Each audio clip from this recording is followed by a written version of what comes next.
ये कहानी सिर्फ मनोरंजन के लिए बनाई गई है। इस कहानी का उपदेश किसी की भावनाओं को चोट पहुंचाना नहीं है।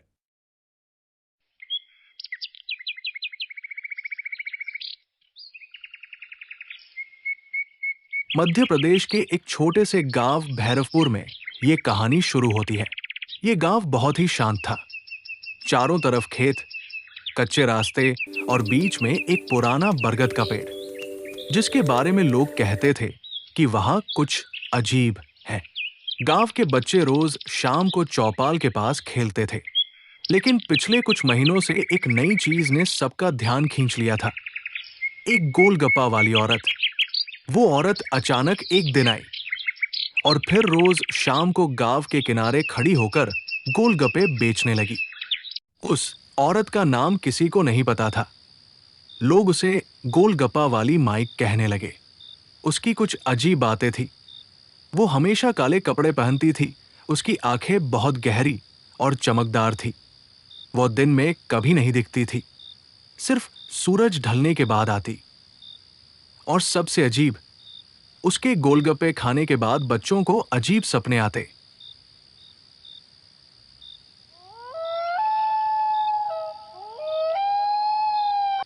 गोलगप्पे खा लो गोलगप्पे। एक दिन गांव का लड़का रमेश अपने दोस्तों के साथ गोलगप्पे खाने गया। माई, 5 रुपए के दे दो, रमेश ने कहा। माई ने मुस्कुराते हुए गोलगप्पे दिए। लेकिन जैसे ही रमेश ने पहला गोलगप्पा खाया, उसे लगा जैसे किसी ने उसके कान में फुसफुसाया, फिर आना। रमेश डर गया, लेकिन दोस्तों के सामने कुछ नहीं बोला।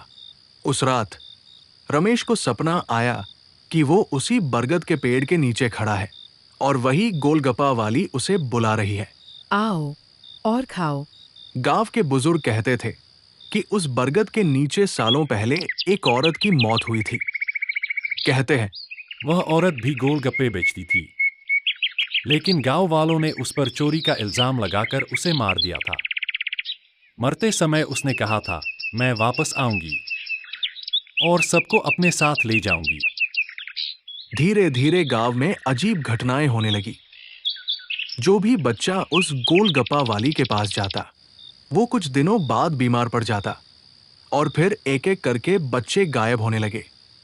सबसे पहले रमेश गायब हुआ, उसके बाद सोना, फिर मुकेश। गांव में डर फैल गया।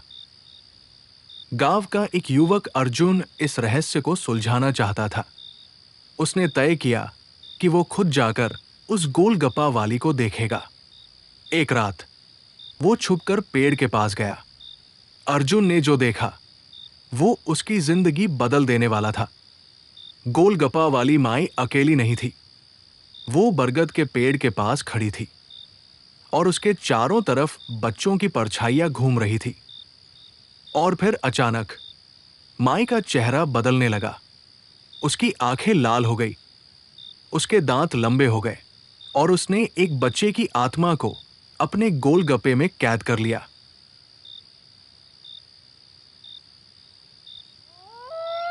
अर्जुन भागकर गांव आया और सबको बताया, वो औरत नहीं है, वो चुड़ैल है और गोलगप्पों में बच्चों की आत्मा फंसाती है। पहले तो किसी ने विश्वास नहीं किया, लेकिन जब एक और बच्चा गायब हुआ, तब गांव वाले डर गए। गांव के बुजुर्गों ने तय किया,